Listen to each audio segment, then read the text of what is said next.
experience what he had and still has. He wanted everyone to bring heaven into this earth through love and joy that comes from raising a family. It's beautiful. Charlie always said that if he ever ran for office, I know a lot of you asked if he ever was going to, but privately he told me if he ever did run for office that his top priority would be to revive the American family. That was his priority. One of Charlie's favorite Bible verses was Ephesians 5, verse 25. Husbands,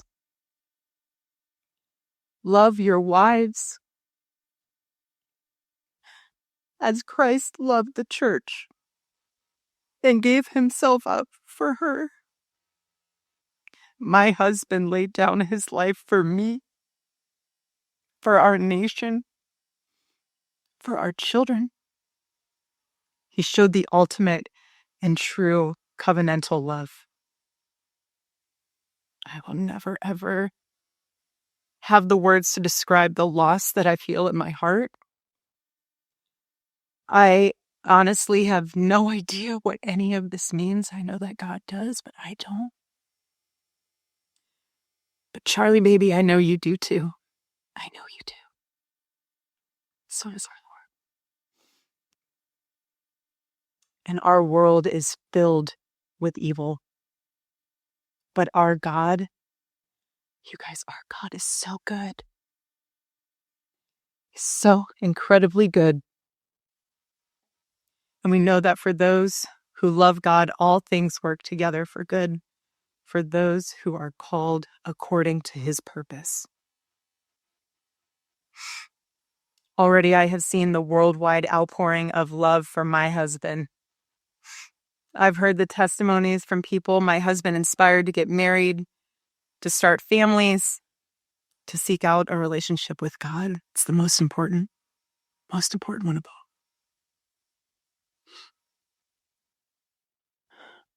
The evildoers responsible for my husband's assassination have no idea what they have done.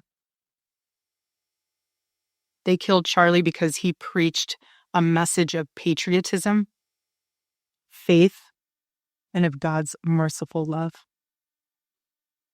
But they should all know this. If you thought that my husband's mission was powerful before, you have no idea. You have no idea what you just have unleashed across this entire country. In this world, you have no idea. You have no idea the fire that you have ignited within this wife. The cries of this widow will echo around the world like a battle cry.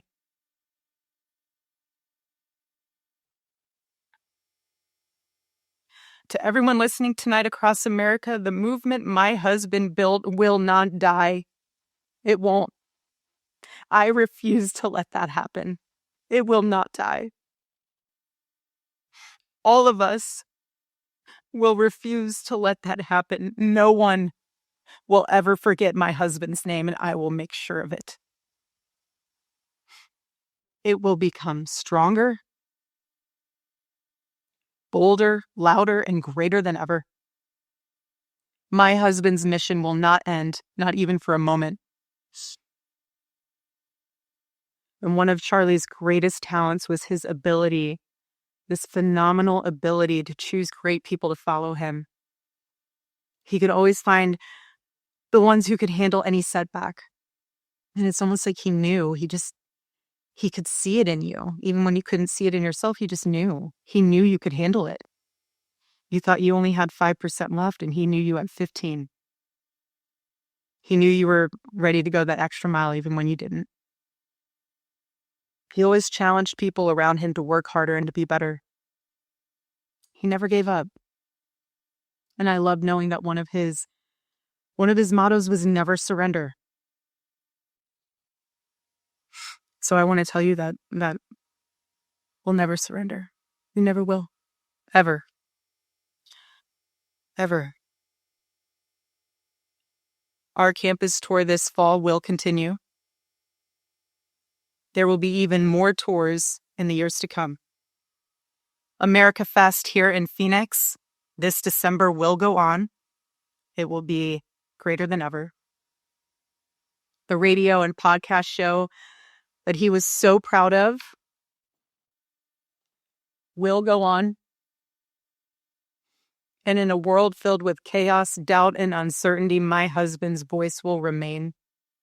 And it will ring out louder and more clearly than ever. And his wisdom will endure. My favorite, my favorite too, but my husband's favorite word in the English language was earn. He would call all of you to be people of action who earn the future America deserves. So to all of the young people who felt inspired by my husband's faith and hard work, all of you already know what Charlie would want you to do. You know. You know. If you're in high school or if you're in college, go find your local Turning Point USA chapter. Join it. Stay involved. He wants you to make a difference. And you can. You can. The movement's not going anywhere, and it will only grow stronger when you join in. There isn't a chapter. You can't find one, then start one.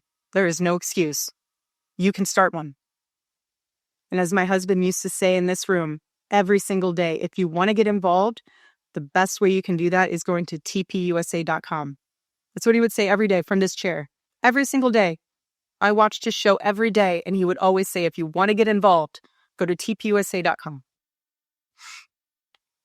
If you're a pastor, join our movement at TPUSA Faith. And if you're a parent, I highly recommend that you come to America Fest in December. Sign up right now for that because we would love to see you. I would love to see you. Charlie would. He'll be there. He'll be there in spirit. Bring your kids, bring your family. But most important of all, if you aren't a member of a church, I beg you to join one. A Bible-believing church.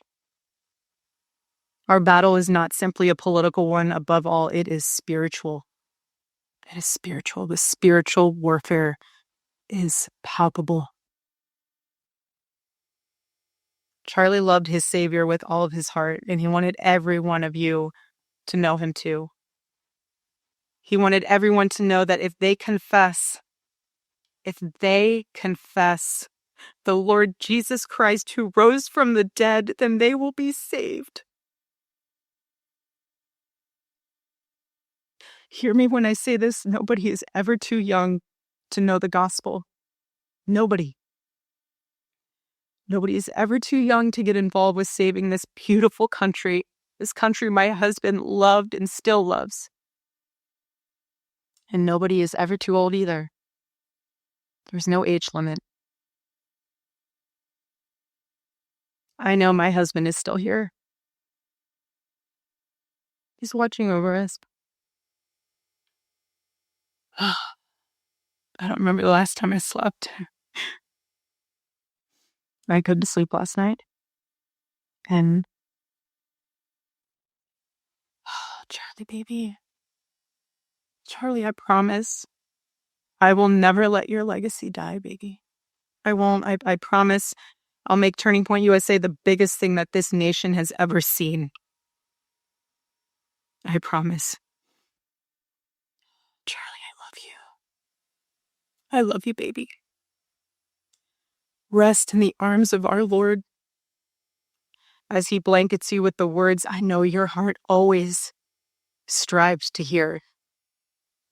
Well done, my good and faithful servant.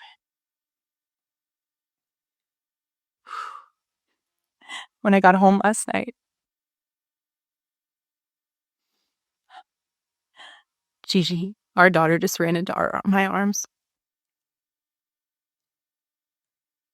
And I talked to her and she said, Mommy, I missed you. I said, I miss you too, baby.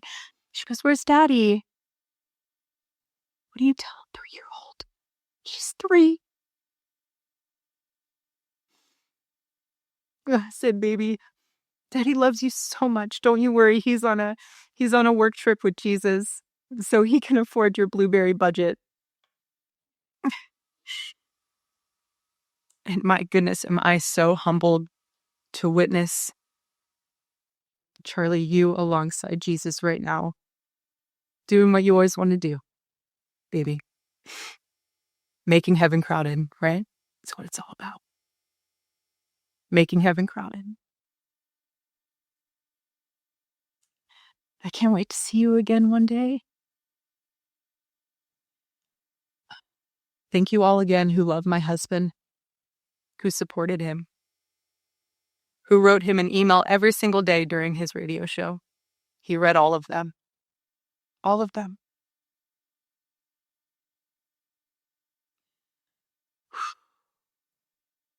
God bless you all. And may God bless America.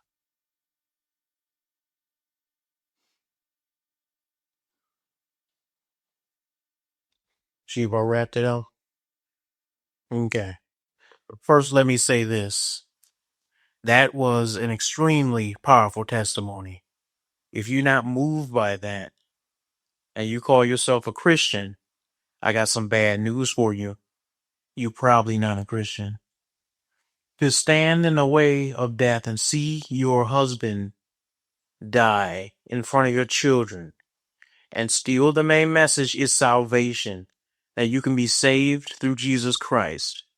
That is what Christianity is all about. When Stephen was killed as a martyr, the first martyr, one of the things that he said was, "Lord, forgive them." And that's just super powerful. It really moves me because that's the power of Christ. No one can defeat God. They're trying to. They are trying to. They want to destroy you. They want to rehabilitate you. They want you to be depressed. They want you to feel as if there is no hope. But today's message is a message of hope. And what I'm talking to on the righteous edge is we will continue the legacy of Charlie Kirk, because what I want to reach is young men. Young men have a fire in their hearts, and we're too busy telling them, calm down, don't do anything. Just be meek. Just have mercy. First, I want to start with the positive. We're going to get there. First, we need to start with recognizing who Charlie Kirk is. There's a lot of people on the internet who acting as if they don't know that he was a man of God. He was clearly a man of God. If we can, Mr. Producer, we have the first, and I'll talk while you pull it up. It's called He Was a Christian #1, and we'll play number 1 through 4. But he clearly was a man of God. Did you say this? This will be on the other screen. You uncode the other screen. What did you say, Jesus? Can you read? This first class Christian heritage. So would you say you're a sinner or righteous? I'm a sinner. I fall short of the glory of God every day. That's all we did to cross.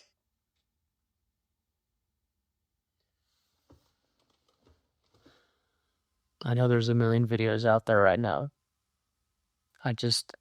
We can stop I before he pause that before he speaks. And just Charlie Kirk's whole life was giving the gospel, was telling people about Jesus Christ. He had his political understandings. He has the right wing ideology, but that was secondary, and it was informed by Christian ethics. So anybody who has a problem with Charlie Kirk really has a problem with God. There's nothing that he stood on that was ungodly. Not one thing can you say this was unchristian that he did. He was the nice guy. He was the one willing to talk. And he was the one sharing the gospel every chance he got. You want to show the next video, Mr. Producer?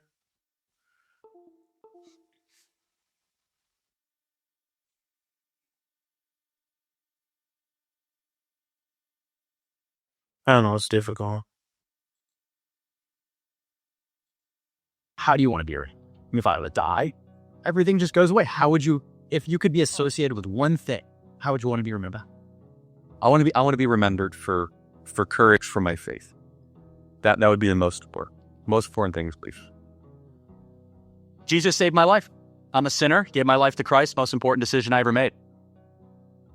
I have the best wife in the world. We have an amazing life. Building a family is the coolest thing ever. And my prayer for all of you is that you one day can do that. In addition to being an incredible mother and phenomenal wife,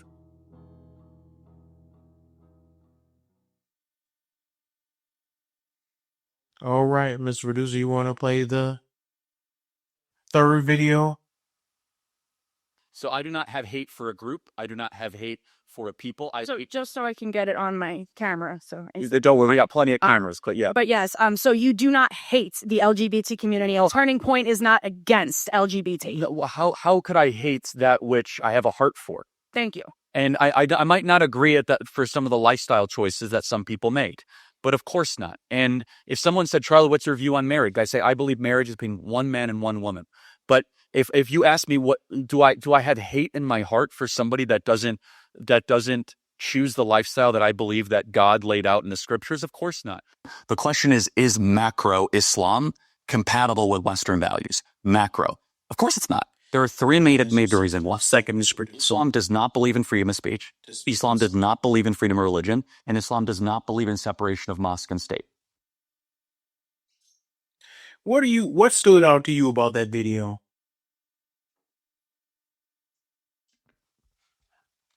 What we stood out is how not like he's been portrayed. Yeah. This is a man of God who was willing to meet with people who disagreed with him and who he disagreed with. Yeah. He went and met people. And this is not the Charlie Kirk that is being portrayed in the media. That was the big thing that I noticed with this video. And this is not cherry picking. It's not. This is what the majority of his campus debates, talks, encounters were like. This is his principles. This is what he stood on. People are trying to make him out to be racist, an evil man, so that they can justify their vile, dark, evil hearts and their evil intentions, because that's what Satan always does. But I want to say to you, we remember him as a good, godly man. He's in heaven. George Floyd is in hell, for those who don't know. George Floyd can die. When he died, he went straight to hell.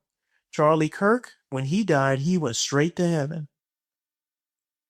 And I know that with pretty much 100% certainty, because it's not just by what you say, but your life. He lived a life according to Jesus Christ. He followed Jesus Christ. He preached salvation. He spread the gospel message everywhere he went. He treated people with love when they hated on him.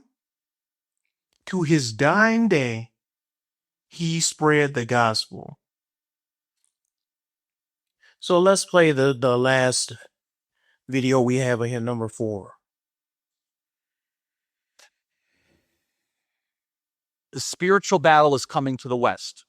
And the enemies are wokeism or Marxism combining with Islamism to go after what we call the American way of life. And the American way of life is very simple. I want to be able to get married, buy a home, have kids, allow them to ride their bike till the sun goes down, send them to a good school, have a low-crime neighborhood, not to have my kid be taught the lesbian, gay, transgender garbage in their school. He was right. While also not having them have to hear the Muslim call to prayer 5 times a day. That's important. We want the American way of life, which is, by the way, Christendom. Christians, our sacrifice, our toil, our vision, the outgrowth of the scriptures gave us Western civilization. And this is where I think is a great rallying cry. Doesn't matter if you're Hispanic, doesn't matter if you're Asian, doesn't matter if you're black or white. Everybody, if you are Christian and Jesus Christ is your Lord and Savior, these two threats are combining forces to come after us. And it's time that the church stands and rises up against it. Yep. Mr. Producer, what did you notice about that video? The fact that he was very respectful, but stood his ground. Yes. He was a strong man who stood his ground on what he believed. He did not mince words. He said what the evil was. He talked about Marxism, the LGBTQ movement. We're going to talk about that today. He actually wanted to have dialogue with people. He wanted to bring them to the table to sit if they could come and have an agreement with a format that was pushed for Louder with Crowder, who had the Change My Mind segment that he used to go and do at college. They took that and they ran with it. And Crowder, I don't think, had an issue with them taking that because it was so productive. People came from all over to watch him at colleges. And what did the left do?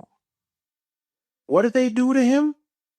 They took the man, the kind conservative that wanted to talk, who would let you come up to the mic and berate him and still respond with love. Yeah, he might mock you a little bit. He might say something to make you look silly because you are silly coming up to him, calling him names. But he never once returned that evil for evil. He didn't return that vitriol and that venom that they gave him. And that's the person they chose to kill. That's the one they chose to put a bullet through in front of his children. Here's part of the message for today. You need to know, as a Christian man, why this is war. This is not a game. This is not, we just need to get them to understand. Satan does not want to understand you. He wants to sift you like wheat. He wants to destroy you.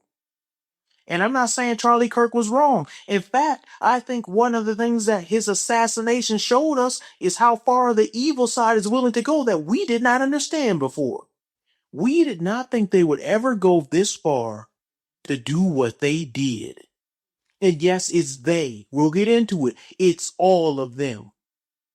And I'm going to explain why. I'm not just making that up. I'm not just emotional. Y'all see, I'm very composed and controlled. It is all of them, if not most of them. If I had to correct myself, I would say most of them agree with what was done. You don't believe me? Okay. I'm going to show you. And show you why we need to prepare for war. And how we can handle ourselves as men. But first, let's discuss what happened. He went to a college campus in Utah. And let's pull up some pictures, Mr. Producer. Let's see, because today, my computer's acting stupid. But today, a young man was caught. You want to pull up the coward picture number 1? And show that? You could just drag it over there. We'll pull it up. That's a picture of the coward who couldn't face him one-on-one. That's a picture of the coward that decided to shoot from far away and then run away like a little you-know-what. That's a picture of the coward that had to do that in front of a man's wife and children. That's what the left is. This is who they are. That's the title of today's show. This is who they are. Don't look away. If you are a man, I implore you to watch the video. If you are a woman, I implore you not to watch the video. It is not for you, but it's for men. Let me explain something to you. As a man, if you seen that video, because I saw the up close one and I've seen many things like that for those who know what I do for a living. If you as a man watch that video and all you felt is sadness, you're a coward. If all you felt is, oh my gosh, this is tragic, you're a coward. If you were filled with the rage and fury of God, good. Because it's no way you can watch that video, how they did to him, and not feel the fury of God as a man. Yes, there's a time to pray and mourn, and then there's a time to act. You shouldn't just be sitting at home crying. We're going to figure out what to do about this.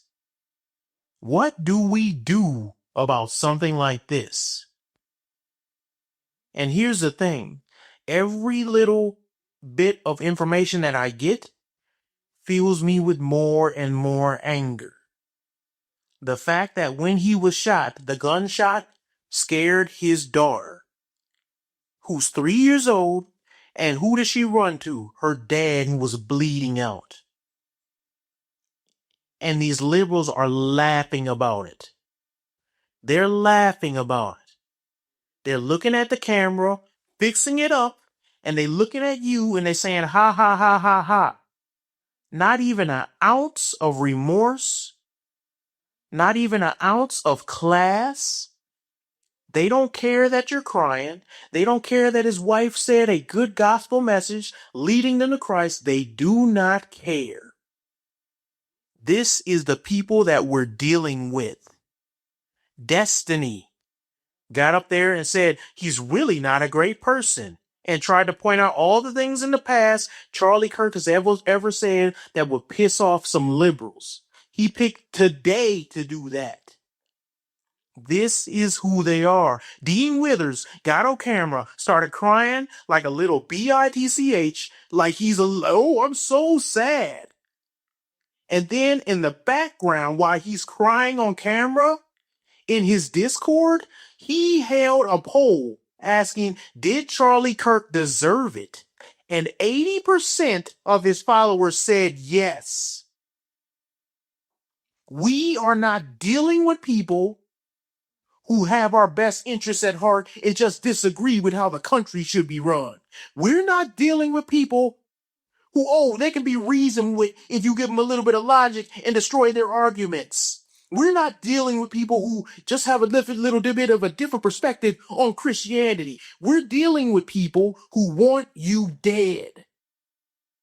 And if you don't understand that, you will not look at this correctly. There's a time for mercy and there's a time for war. Let's go to the picture. It's another picture of this coward that I want to show.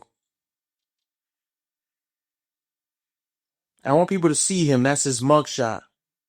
And then the other one where he's pretending like he's some upstanding citizen.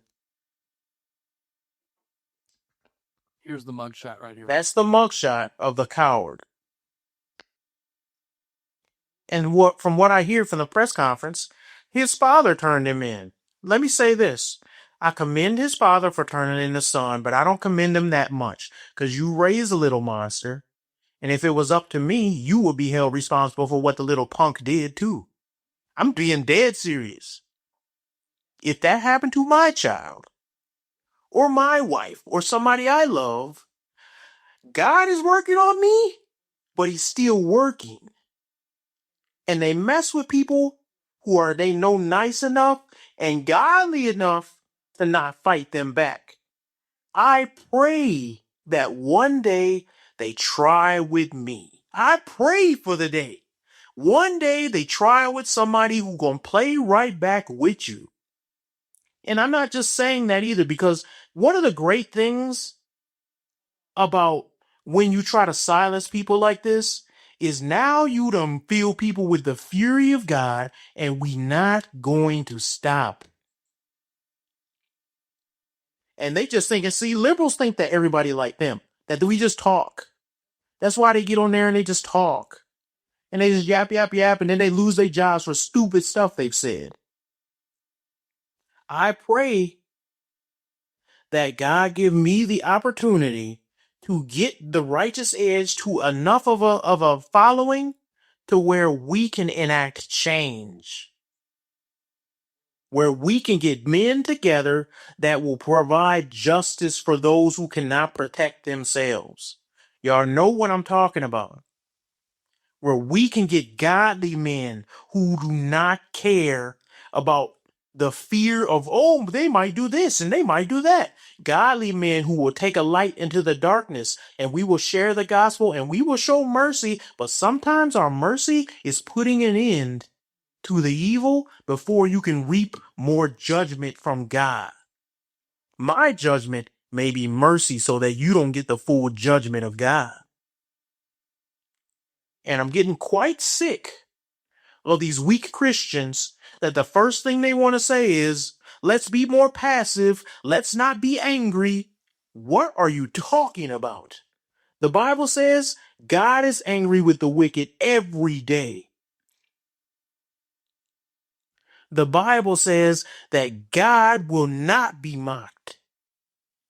Let me read you guys a verse that came to my mind. And I know we don't have it, Mr. Producer, but I'm just going to read it because it just now came to my mind. But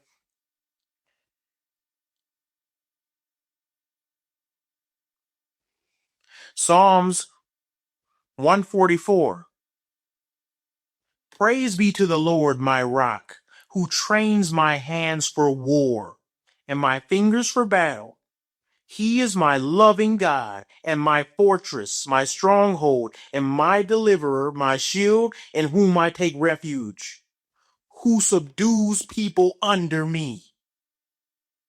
We are not cowards. We will not stop fighting.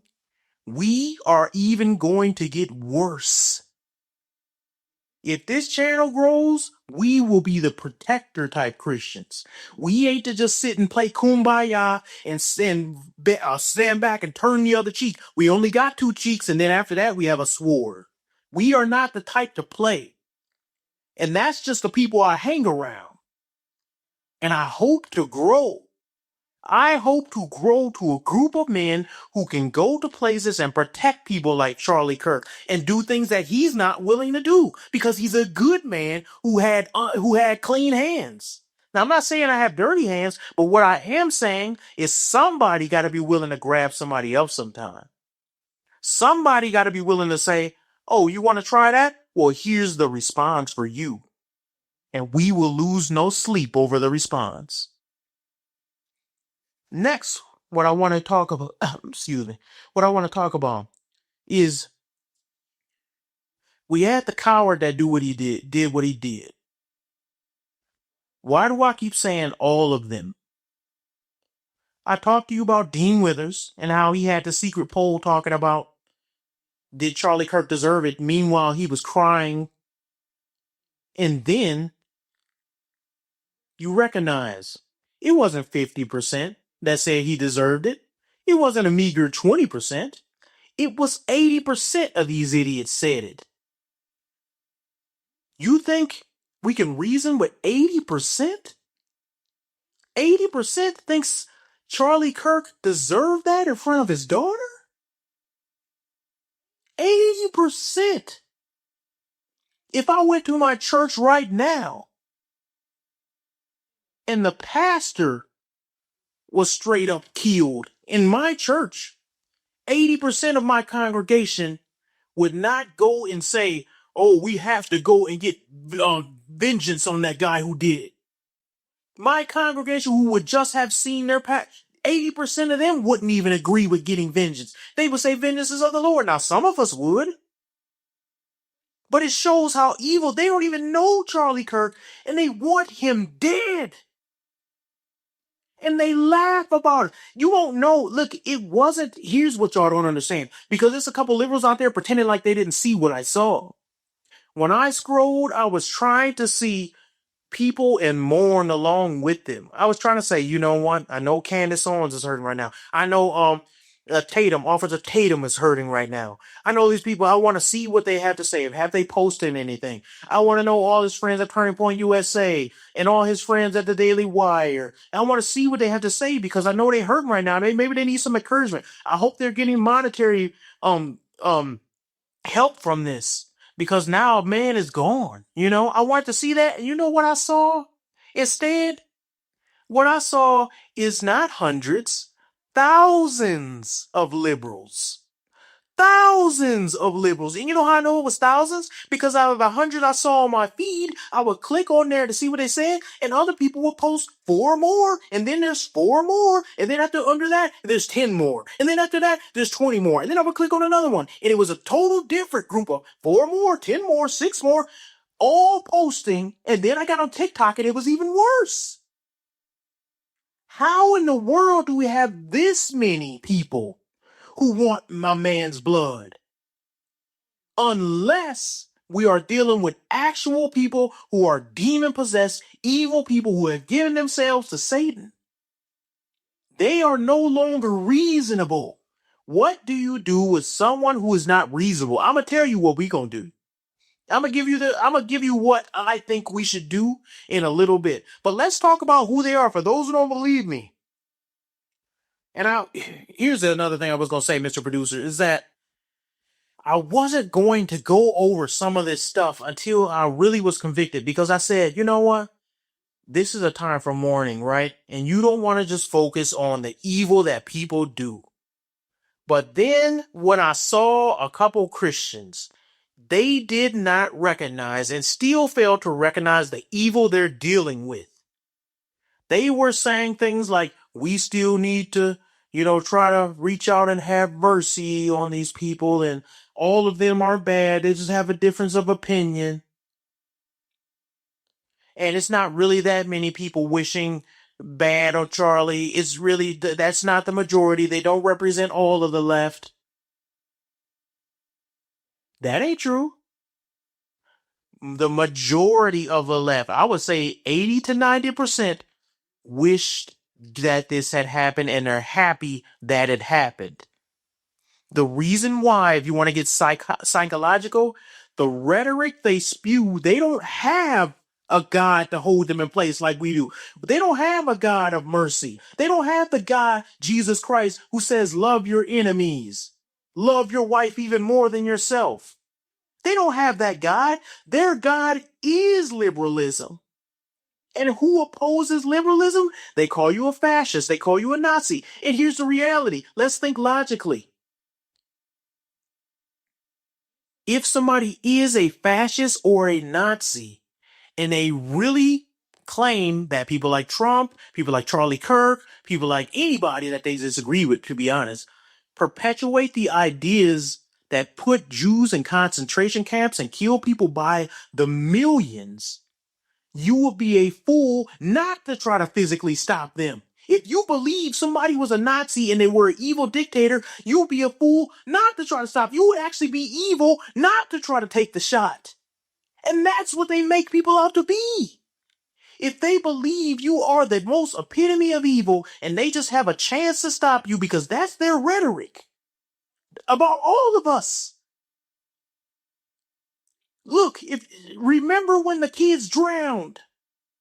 The kids at the Christian camp drowned. They said, good. Who does that? These are evil people. Now I understand. If a Christian want to get deep in theology, they can say, you know what? All of us are evil, and they would be right. And then they could say, all of us, before we came to Christ, need to be saved, and they would be right. And they would say, even you, Jack, before you were saved, you needed to come to Christ. Yes, and they would be right. But here's where they're wrong. Just because somebody is evil and God bestows mercy doesn't mean you have to let yourself be slaughtered in the streets. David fought the Canaanites, the Amalekites. He didn't just let them run up and slaughter his family. He didn't just let them come in and take and do whatever they wanted to do. Neither did Abraham. Neither did Joshua. Neither did Samson. They did not stand there. Neither did Elijah. They did not just stand there and wait to be slaughtered. They all fought back. Now, people want to turn to the New Testament. We'll get to that. We'll get to what the apostles did. Well, you know what? I'll talk about it a little bit right now. The apostles lived at a time where Rome ruled. Rome was ruling then. They tried to beseech and they tried to use the laws to spread the gospel in Rome, and the Jewish people of that day and wherever they other went. When they went to barbarians and witnessed to them, they were met with a hostile environment that was controlled by people that did not believe in God. We still live in a country that was founded on Christian ethics and Christian principles. We have in our own constitution that says if you have a runaway government that means to do you harm, you can start a militia and fight against that government. You have the right to bear arms. That's our government. So we do have a right to fight back. It ain't like we live in communist China where if you can't say anything and obedience is not worshiping God. We live in a country where you can actually still fight back and you have a fight back. So anyways, I was going to pull something up, which is, who they are, part 1.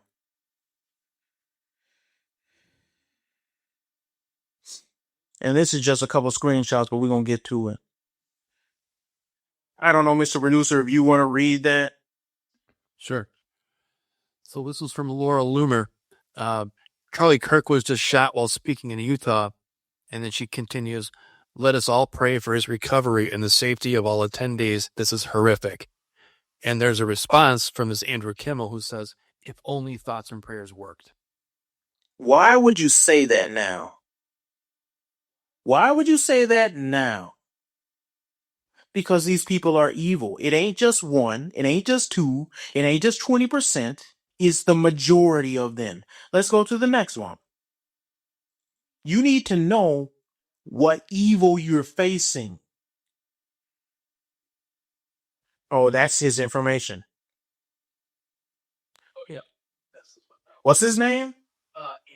His name is Andrew Kimmel. He's a supervising producer of ABC's Shark Tank. Oh, okay. Former head of live video at BuzzFeed News. And he says he's an independent news producer. Oh, great. So people should find him and give him some love. People also against doxing. Here's the problem. These people don't care. The rules are for you, not for them.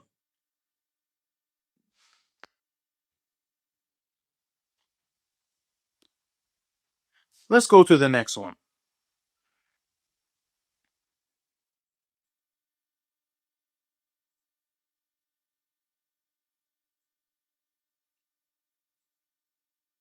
And can you read that when you get a chance?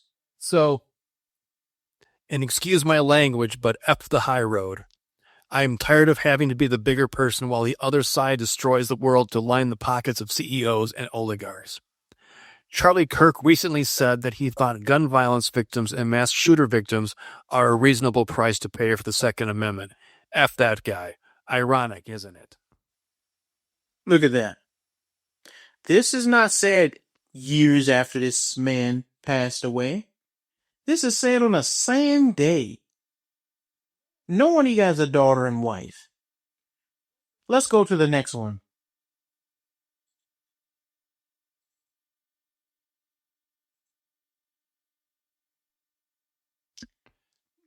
This one says a huge thank you to the Ridgeway Elementary teachers.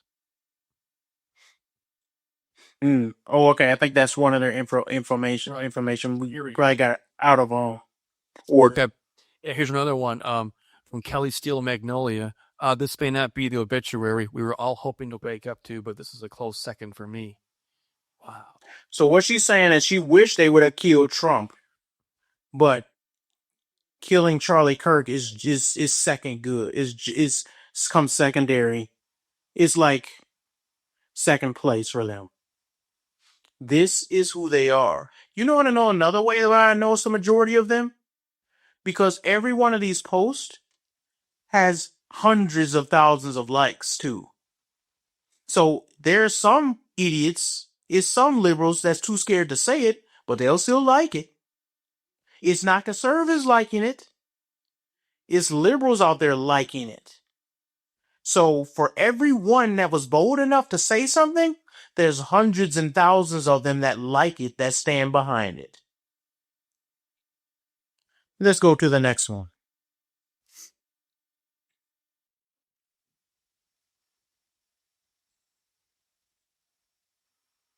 Oh, that's their information. Information on one of the haters of Charlie Kirk that made fun of his death.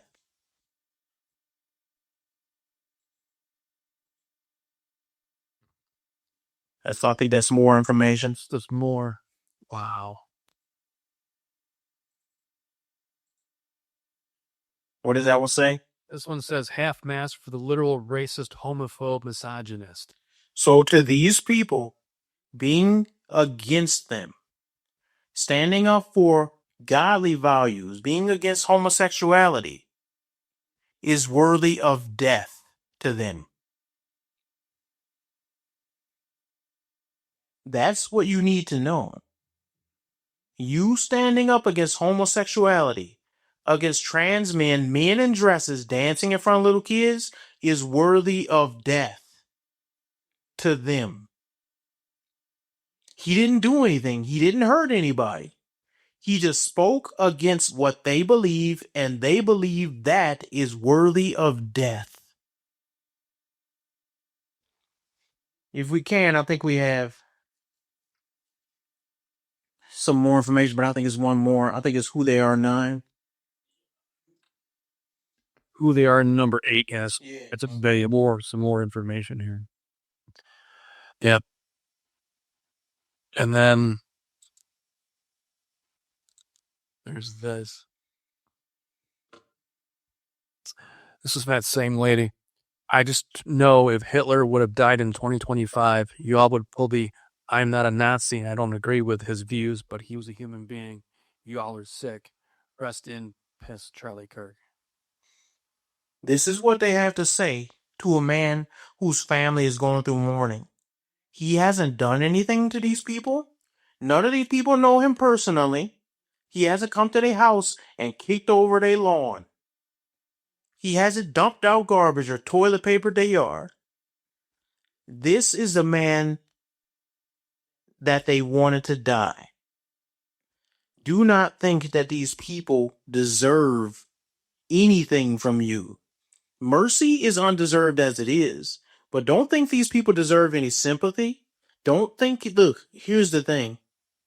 When the war is taken to these people and your foot is on their neck, remember what they said. Remember what you fight against. Don't let up. Don't say, oh man, now we got most of them out to school. We could keep a little bit of them for diversity. Maybe we should just have a counterpoint. No.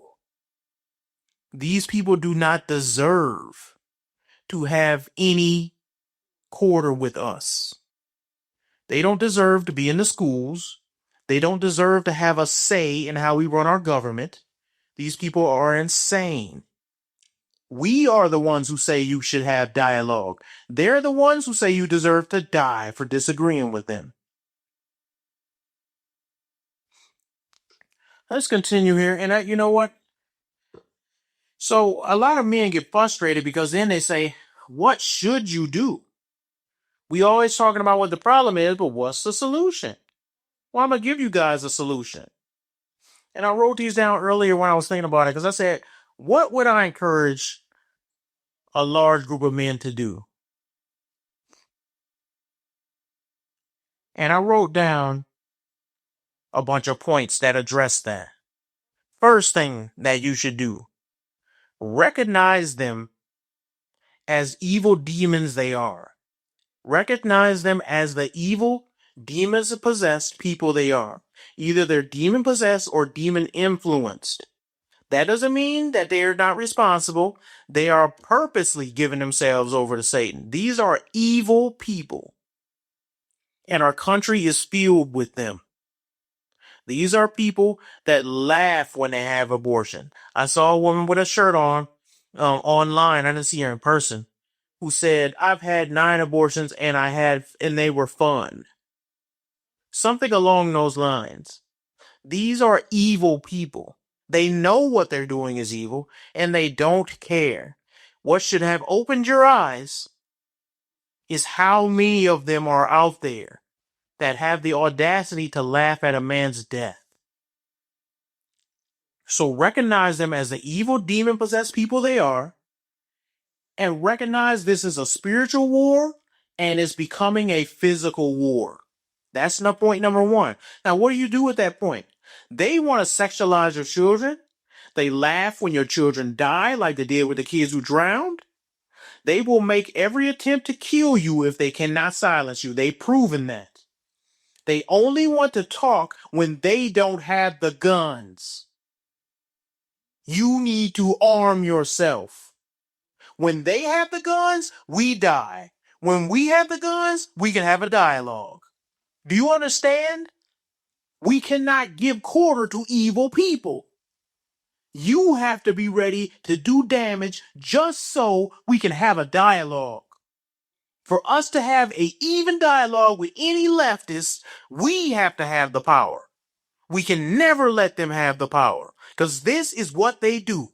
And they've done it time and time again. This is not a one-off thing. They tried to kill the president, and they ended up killing a firefighter, and they laughed about that. You cannot let evil people have the power and think they will negotiate with you. Read Karl Marx and what he wrote. He doesn't believe in giving people power that believe in God. He believes in exterminating them. You must know that. They don't have morality, so you can't reason with them and say, let's appeal to your morality. Don't you feel bad for us? They don't. Don't you understand that this man has children? Don't you understand that his wife didn't do anything wrong? And even if he did something wrong, you should have it against him. They don't understand. Stop trying to appeal to their morality. They don't have any. They don't believe in Jesus Christ, who is the arbiter of all things good. So where do you think their goodness is coming from? They don't have it.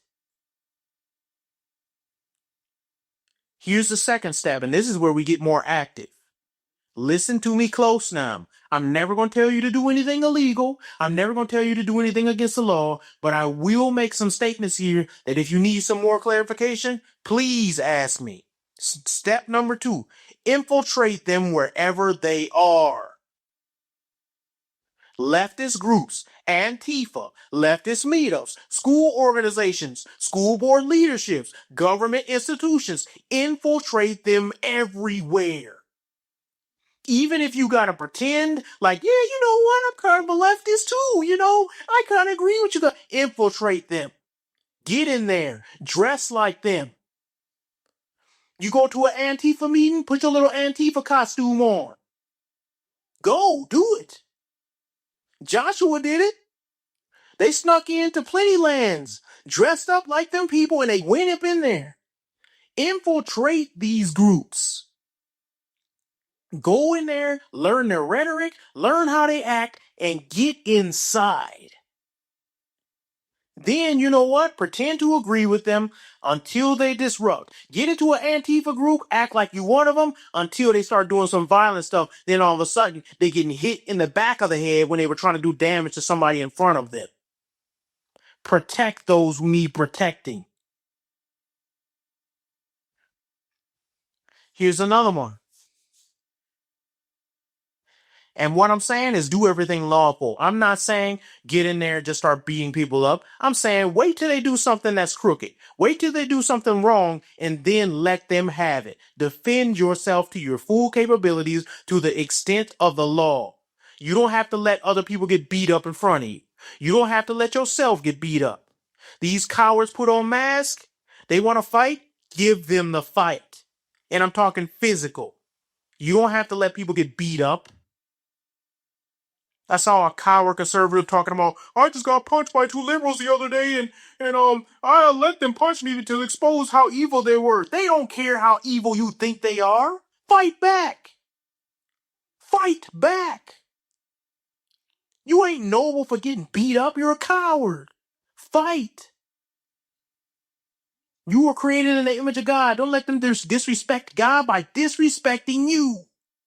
Fight back. Too many cowards want to act like they having mercy because they're just too cowardly to fight back.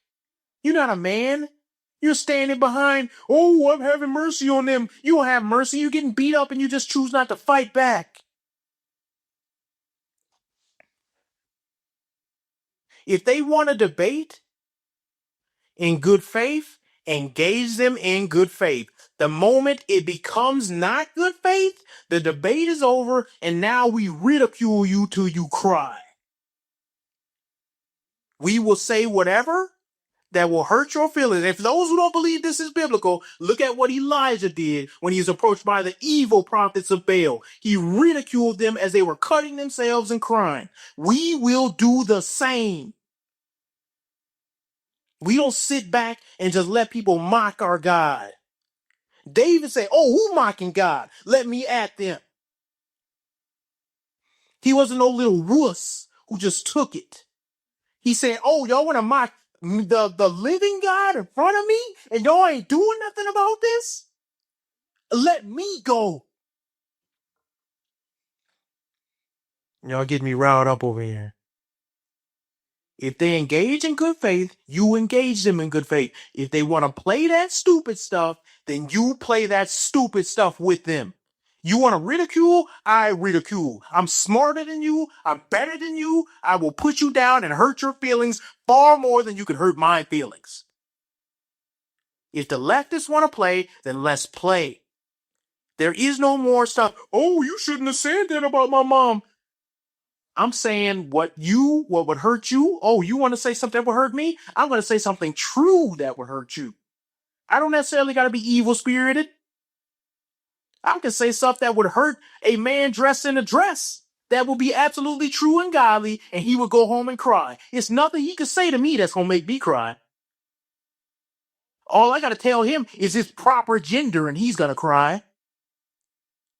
So understand we have the truth on our side.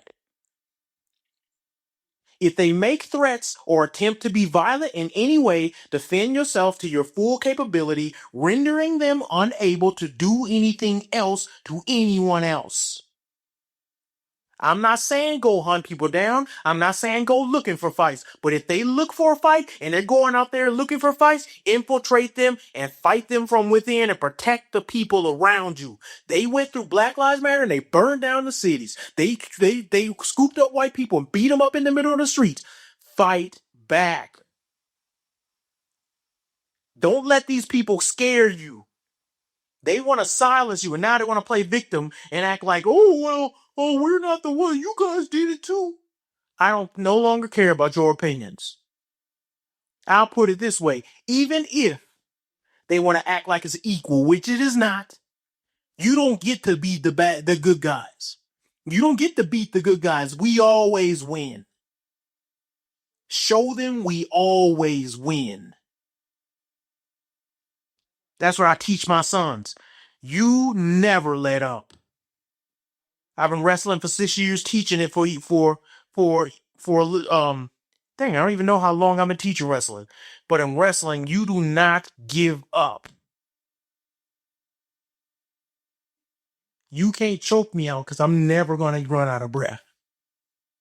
You can't take me down because I'm going to just get right back up.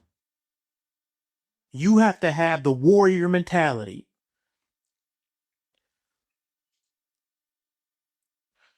So when they do that dumb stuff like throwing bricks, that's a deadly weapon. You want to carry sticks and signs and hit people with them, that's a deadly weapon. You want to use your car and drive around like an idiot and take over a city, that's a deadly weapon. Deadly weapons need deadly force. You don't come over here and provoke us with deadly weapons. We need to start looking at these things as they are. If somebody throws a brick at you or has a brick in hand threatening you, that's a deadly weapon. Stop showing these people mercy. They have no mercy for you. They will knock you down and kill you and laugh about it. You have to defend yourself and your family.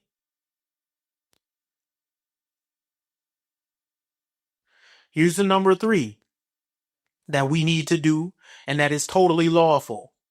Take physical action against people who try to sexually assault children. Don't wait for people to show up and save your own children. When men come and they want to dance in front of your children, basically showing them sexuality that you didn't intend for them to see, sometimes you got to physically remove that person. They don't get to just broadcast sexuality in front of you, getting naked in front of children, which, yes, they have done. Yes, they are doing. They don't get to display that. They don't get to sexually assault your children with sexualized material with books. Physically remove it yourself. You have a right to physically remove CP. If you see it in your vicinity, if you see anything like that, you have a right to physically remove it. Don't wait for law enforcement because they run law enforcement. Don't wait for political people to just say something because they're going to give it a political spin. Do not let these people sexualize your children without you getting physical. And for those who think I'm saying, oh, just beat up somebody who's gay, that's not what I'm saying. I'm saying these people have put straight up child pornography in schools, and they sitting over here saying, what are you going to do about it? You ain't going to do nothing about it. We're going to show it to your kids as soon as you leave. They singing songs about taking your little boys. People who even come close to acting on those things need to be physically removed from around the children. I don't care who's offended by that. If you come and try to do some sexual stuff in front of my kids, you're physically being removed. More men need to stand on that. It is no longer a game. It's no longer, well, that's just the way, that's their thing. We'll just stay over here. Nope, you do that in front of me. It's time to get physical.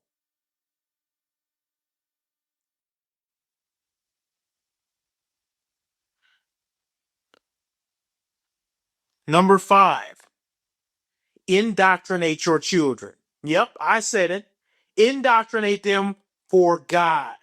Stop this playing this sissy game that these Christians call, well, I'm going to let little Johnny make his own choice when he grows up to know enough. Shut up with that goofy stuff.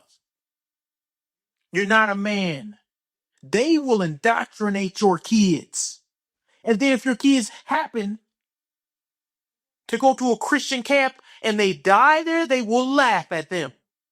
You need to indoctrinate your children for God. Indoctrinate them. I don't care what y'all want to call it. I'm using harsh words because they don't have no problem indoctrinating your children. You put your children in schools, they will teach them little Johnny that he is now named Little Sierra. And he can go around wearing a pink dress. And they have no problem doing that and laughing at you when you say, what happened to my family? What happened to my community? They'll laugh at you. They say, it's our community now. Indoctrinate them. How do you indoctrinate them? The Bible says, train up a child in the way he should go, and when he's older, he will not depart from it. Don't let the world have your children. We need to raise warriors for the next generation. Stop letting the world raise your children. Stop being lazy. They gonna go out and they see this type of thing, and they need to be reinforced. Little Johnny, they did this because they're evil. We don't do that here. Little Johnny, you see that man on TV doing that goofy stuff? If he did that here, it will be a problem. It will be a real problem if he was to do that over here. And your children need to know. Bring them to church. I don't care if they're teenagers and they don't want to go and he's going through a little atheist phase. Bring his little punk butt to church. Make him go. Make him sit there. And then when he turned 18 and he get his little punk butt out the house and he buy his own car and his own place to live, then he can stay and do what he want. But when you in this house, like Joshua said, as for me and my house, we serve the Lord. There is no option in my house. I'm the dictator. I'm the fascist here. You got a problem with fascism? Wait till you see how I run my house. I'm an evil dictator to y'all because my kids will go to church. They will stand up during the psalm. They will read the Bible. They will pray. They will respect the word of God. And if you got a different opinion, keep it to yourself till you get up out my house because this is my house. And indoctrination is what you get when you come over here. And the liberals need to know we are raising warriors. You come up in that neighborhood, you come up in that church, you see that family, they're warriors. They don't play that over there. That father got a Bible and a gun, and he used them both. You playing with the wrong people. And here's the thing, y'all have made people open their eyes to how it is a war now. It's always been a spiritual war, but y'all are the ones who struck first. So here we go. And I'm raising warriors. The righteous edge is about preparing people for war.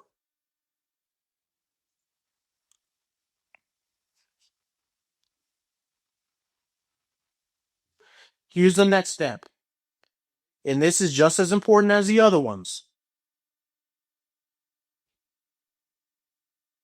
Get a group of men around you who you trust, who you can call on at any time, who know how to handle themselves.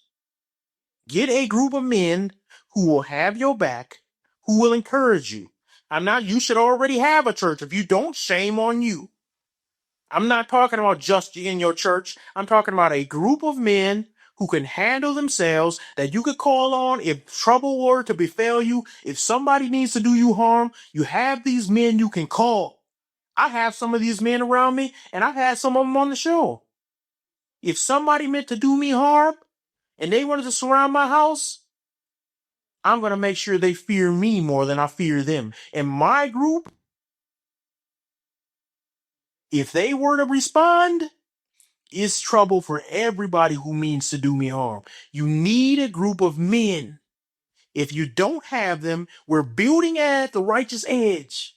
That's what it's all about. In fact, me and my brother came together years ago. We said we need a group of men because the world is getting eviler and eviler, and people aren't even able to carry out justice like they want. We need a group of men. People talk about gangs and the Bloods and the Crips based on evil.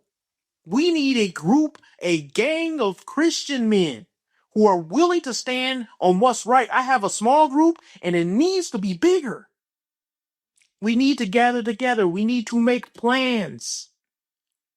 We need to make plans for what would happen if this was to happen. What would happen if that were to happen? How are we going to go about if this was to happen and one of us get in trouble? We need that. Too many men are trying to do this on their own, and they can't. They don't have a group around them to keep them stable.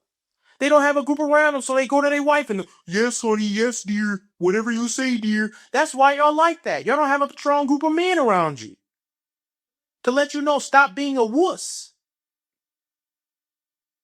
Half of y'all crying over Charlie Kirk and ain't figured out what you want to do when it comes to your doorstep. You ain't even thought about it at all. No, that doesn't happen over here. Yeah, just like it would never happen to Charlie Kirk. Yes, it does. You need to have a group of men around you that can act. Make your group bigger and bigger with people you trust. My computer is acting up real quick. Hold on.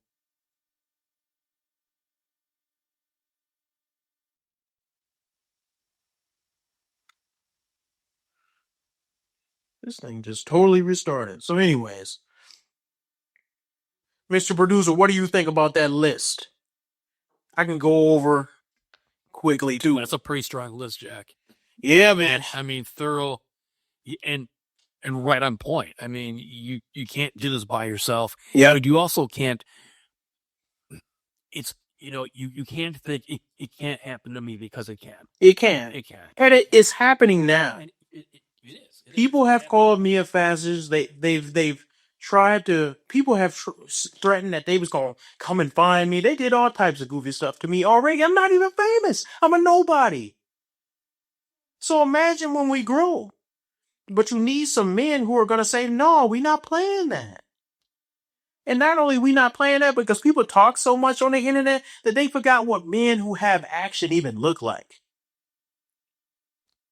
People talk so much, they don't even know what violence look like anymore. They think that what happened to Charlie Kirk was like a movie. No, it's different in person. It traumatizes people. Trauma comes from seeing these type of things happen in person, and you realize, dang, this is not a movie anymore. You can't play around with these people because they're willing to do this or have somebody do it and then be 1,000 miles away laughing on the internet. This is not a game, and you can't treat it like a game. As men of God, as we're preparing for war, we have to prepare for war. Don't just say you're doing it, actually do it. So this is the last thing I want to go over in this section, and it is, what is their demise? Here, let me pull this up because my computer just did a reset, so I gotta pull it back up. Do you have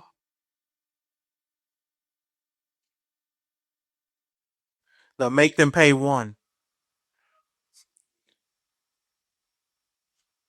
No. Oh, we don't? I found it. Yeah. Okay, good. Yeah, play that one. So the video. Yeah, go ahead. I've got the video. Let me just play here. Fired from my fucking job. I was just fired from my job. I was just fired from my job. Who is Sasky My Lamb? fucking job. I was just fired from my fucking job. Now I have nothing but this. I have nothing but this one side. I have nothing anymore. I have nothing. I have nothing anymore. I have nothing anymore. I have nothing anymore. I have nothing anymore. Look at his claim. Can't even deal with life, but he talking about they so glad Charlie Kirk done died. But they can't even deal with basic life. Look at them. I want them all, every one of them who made Charlie Kirk, who made a comment on him, I want them all to feel like this. I want them all to feel the pain of what it means to make fun of a dead father and his children have to grow up without seeing him for the rest of their life. For the rest of their life, they don't get to walk down the aisle with him. They don't get to go and ask him, "Hey, is this man nice?" They don't get to go and ask him, "What college should I go to?" He's gone. I want everybody who made fun of Charlie Kirk to feel the wrath. I'm not saying hunt them down in the streets and do them harm, but I am saying I want them to pay. Look at this. Yeah, you got to pull it up because they can't see it. Do you? You really do reap what you sow. You want to rewind there real quick? It's very godly of you. Because people didn't get to see the fullness of what this idiot is doing. She's dancing. Do you? You really do. And she said, And that was "You reap what you sow." of you wasn't Haley. Well, Miss Haley here works for Restoration Church. Not too godly. Now let's read her. Sure do. Haley brings approachability, probably not, vulnerability. Yeah, she was pretty vulnerable putting that video out there like that, and fun to her leadership. Miss Haley here went private though. She knew we were coming, and the fact that church follows her on TikTok. Here's all the information if you would like to send in anything on Miss Haley. Also, Miss Haley here was a pageant queen. Of course, I had to make that call as well because who the flying hell wants their children to be getting taught about the Word of God by someone like Haley? So I had to make the call. If you're asking me, I don't think Miss should be teaching anyone about God. In fact, she needs to be sitting on that first pew on Wednesday and on Sunday because she must have missed a chapter. I hope Haley has the day she deserves. Let's play the next one because I want y'all to fully experience some of God's judgment Let's make these on these people. leave Just a fraction. have made about Charlie Kirk's unaliving. I don't care what political party you are a part of, this is never okay. We have a lot of these, so buckle up. This is Melissa Cook, and she made this vile comment here saying he is a terrible human being. Terrible. I do not wish blank on anyone, but him not being here is a blessing. She works for this school district right here, CCSD Panthers. They have made this statement addressing it, but nothing has yet to be done about this woman. Pause to read. This one right here is Stasia Sumter. He allegedly works for the Knoxville Community School District, specifically at West Elementary. She is a special education teacher, and this is her profile. She made this comment here saying, I normally would say till I see you again. So since I never wish to see you again, to you, I say goodbye. Then made this comment here saying, bye-bye, a-hole. This is Zachary Stewart. He is the assistant director of admission at Hampshire College. They have actually made a comment about what he has said, just saying that his comment does not reflect their values. He said, I'll say this once about Charlie Kirk. The man was not going to say all those words. I will never mourn the loss of a man like that, ever. The only people I'll feel bad for is his children, simply because they will have to reckon with the kind of person he was. He was a horrendous human being. To be honest, I can't say his name. I think it's Whiny Bullock. He made this comment today saying, America became greater today. There, I said it. He allegedly works for the Greenville County Schools. They have yet to make a statement about his comment. This is Gerald Vergant, I think, is the lead writer for Suns the Phoenix Sports. And they have made a comment we'll look at, but he said, truly, I don't care if you think it's insensitive or poor timing or decline to respect an evil man who died. Too many of you are more concerned about being polite and appearing to be good people rather than showing some backbone and standing on principle to condemn hate. He also made these two comments here. Pause to read them. Phoenix Sports says, we have addressed this matter and with the individual and made the decision to part ways. There's a lot more where this came from, so stay tuned. Look at this goofy chick. What do you think about that, Mr. Producer? I'd like to say that I'm surprised, but I'm not. Me either. I'm seeing a lot of academic and school type people. Yeah, and this is why I say infiltrate was one of my points. Right. Is because they have taken over the education system. They have. We have to get it back. And here's the other thing. Honestly, the education system shouldn't even work the way it does. It's made for women, to be honest. We can do a whole episode on that. But it's also just, it goes against the structure that God has. More people should be having the children stay at home and be raised and taught by the mother. But look at what these idiots do. These are the people teaching your children. Do you get what I said? You need to indoctrinate your own children because they're going to be indoctrinated one way or the other. These idiots are out there laughing at Charlie Kirk's death, making fun of him, and then they go turn around the next day and teach your children. Y'all finna let that happen? Or here's a question to every man out there. Are you going to let clowns like this teach your children? Let's go to the next one. I think we're gonna make them pay 3, which is the last one. Is that? Do we already play that? Yes. Okay, my bad. I confused one of you. Yeah, we were. The thing that I'm trying to show you guys is, yes, I'm glad that these people are losing their jobs, but that's not enough for me.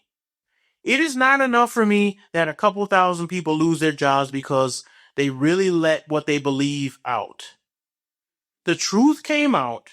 I'm glad we get to see it, even though it's hurtful to see, even though it shows how evil the world we're living in, even though it shows how many more of them we thought there were that were this evil and this far left and this degenerate and this blood crazed to want somebody's blood simply for disagreeing with them. If you didn't know that this many were out there, now you know. But here's the reality. It's not enough for them to just lose their job. We have to fight them wherever they are. In the schools, in the government, in these liberal, super wacky churches with the rainbow flags, on the streets. We have to defeat their ideology. Stop being friends with these clowns. They are not friends with you. You must defeat their ideology. Give them no quarter. For those who misunderstand, I think I'm talking about all about physical violence. That's only the last straw. That's only when they cross the line. You don't go over there and just try to hurt somebody. That's what they do. That's what these clowns do because they can't debate. These idiots can't even debate me. I'm a nobody. 300 subscribers, which I'm thankful for. I am thankful. But guess what? Charlie Kirk probably had 300 million with all this stuff put together. They can't debate me. I never lost the argument to no liberal. Not even one. From college for the last 20 years. Never lost one. You think they gonna debate? That's why they tried to kill him. They can't debate him. He was way smarter, way more intelligent, had way more facts at his arsenal than I do. That's why they tried to kill him. Not only is he a representation of God, and he was a good godly man, but he defeated them in their arguments and made them look stupid. And Satan cannot have that. He cannot have a good Christian, godly man who's married with children go around defeating his philosophy day after day after day after day. He can't have it, so he took Charlie Kirk out. And I don't even want to give the credit to Satan. It's people being used by Satan. They made their own decisions. And here's the problem. When you war with God, you will lose. And here's the thing. Just like the disciples were basically the ink that God used to write the Bible, let us be the sword, the righteous edge. Let us be the sword that God uses to smite evil wherever it is. We are not scared. We will not stop. We only gonna keep growing. And because Charlie Kirk was assassinated, just like they said on the internet, 1,000 more Charlie Kirks gonna pop up. But this time, you don't get the nice Christians anymore. We not gonna be nice. You want to play a game with us? You want to throw stuff on us? Let's see how that works out for you. We're not even gonna say what we're gonna do. We'll show you. We'll show you. The next topic I want to talk about. Another sad issue that we have to deal with because it happened this week.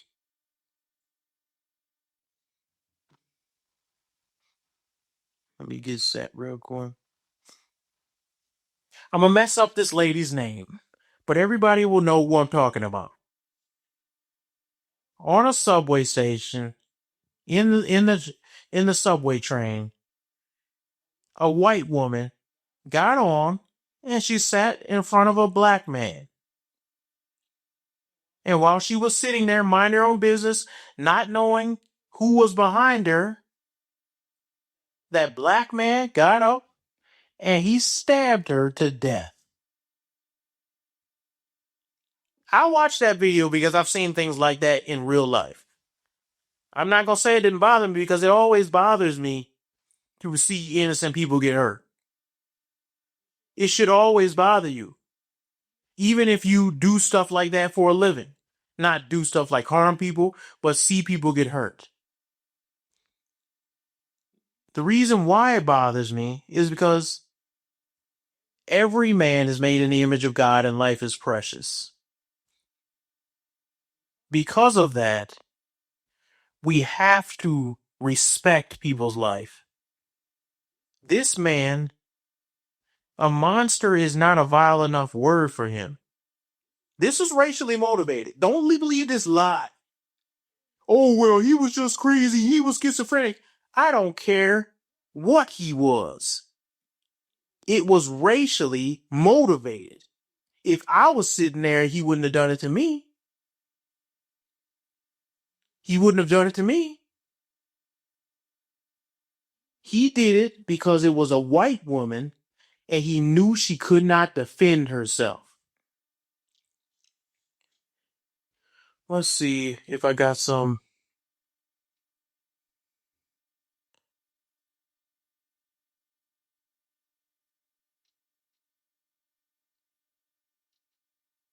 If you go into that folder with the train stabbing, I just want you to pull up a picture of this young lady.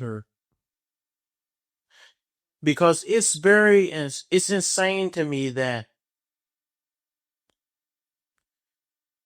you know what's more insane than the stabbing itself?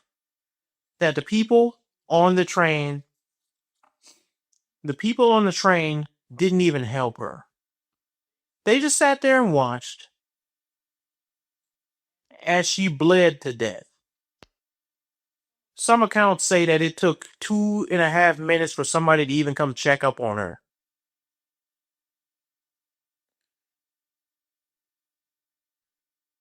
You want to tell me that this is not a race issue?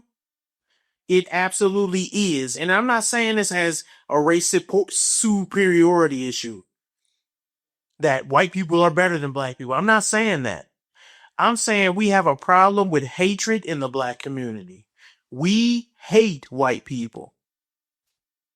I say we because I'm still black. We be hating white people. We have always had this hatred. And it's time for that to stop. We have to take accountability. Let's look and see, what's this man's history? Why are people in such disarray? Why are people so angry about this? It's because it's not just one failure. It's multiple failures. He's been arrested 14 times. Arrested him. Who's letting him out? Who's letting him out? Well, let's pull up a picture of who's letting him out. This beefcake, cornrow, ugly pig-faced woman here. She's letting him out. She's the fake judge that thinks that she has a right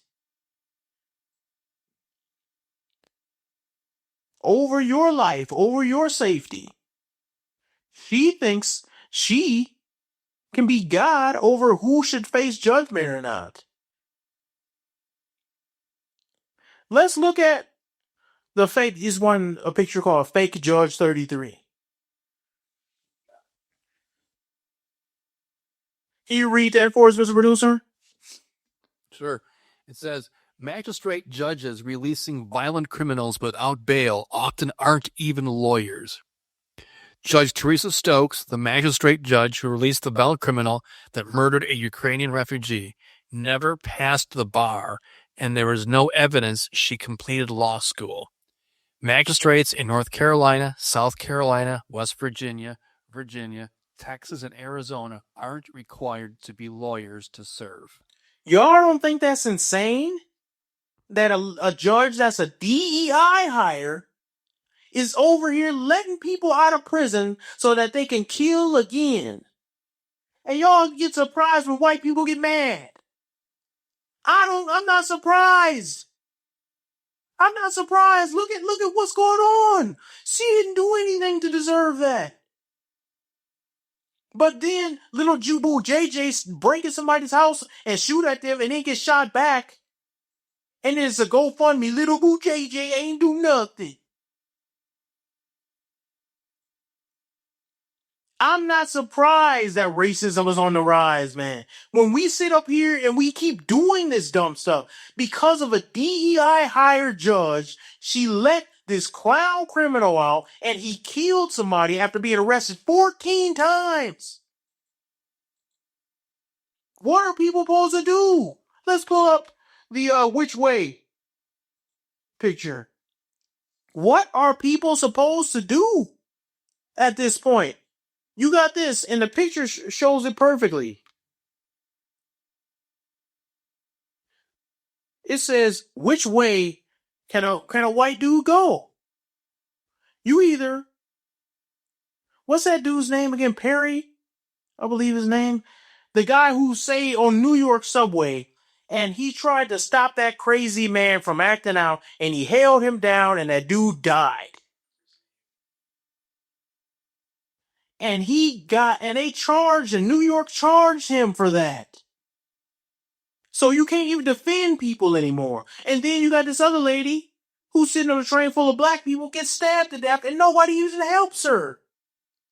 At least not for a while. They didn't even help her. They just looked at, oh, well, I guess that's what she gets for being white and sitting in front of a black dude. What in the world are people? What is a white dude supposed to do? You wonder, well, oh, wait, I don't know where this hatred is coming from.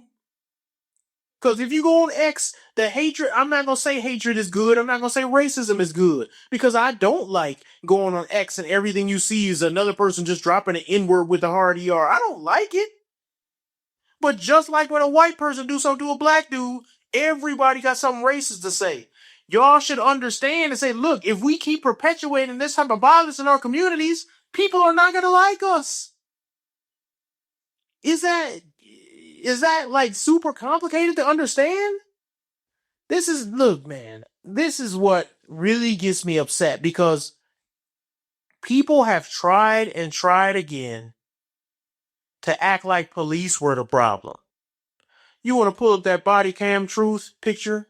People have tried and tried again to say, the problem is we got too many polices.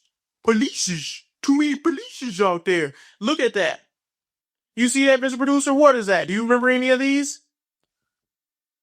I remember seeing a couple of these.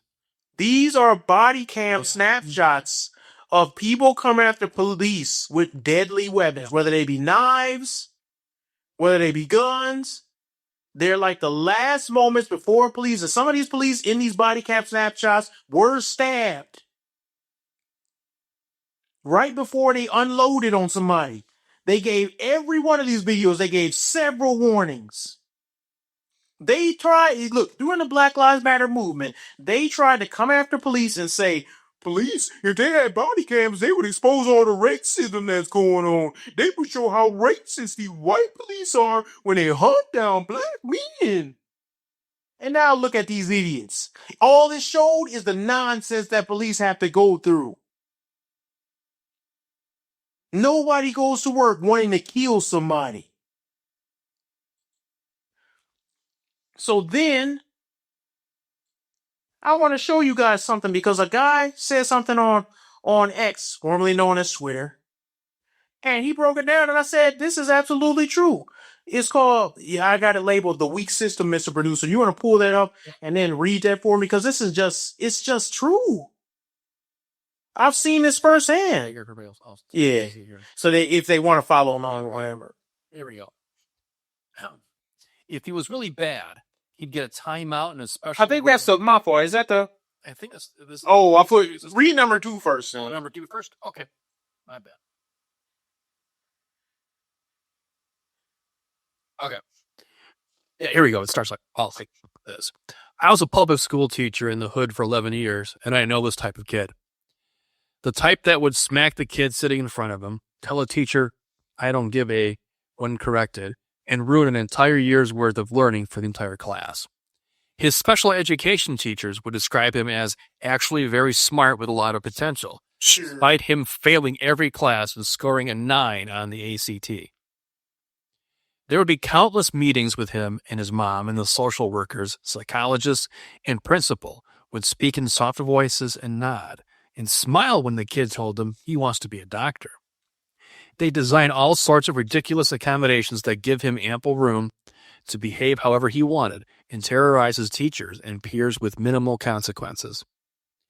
Teachers would spend the entire class trying to rein in his behavior, and when they called security to remove him, they'd have to evacuate the entire class first. He'd rarely receive any consequences. The principal would reprimand the teachers for not building a relationship with him and accuse them of singling him out because he was black. As a result, they'd give up and his behavior would escalate. If he was really bad, he'd get a timeout in a special room where he'd sit on his phone and tell a supervisor to shut the F up if they said anything. That's what they do. Maybe he'd have to partake in a peace circle if he became violent.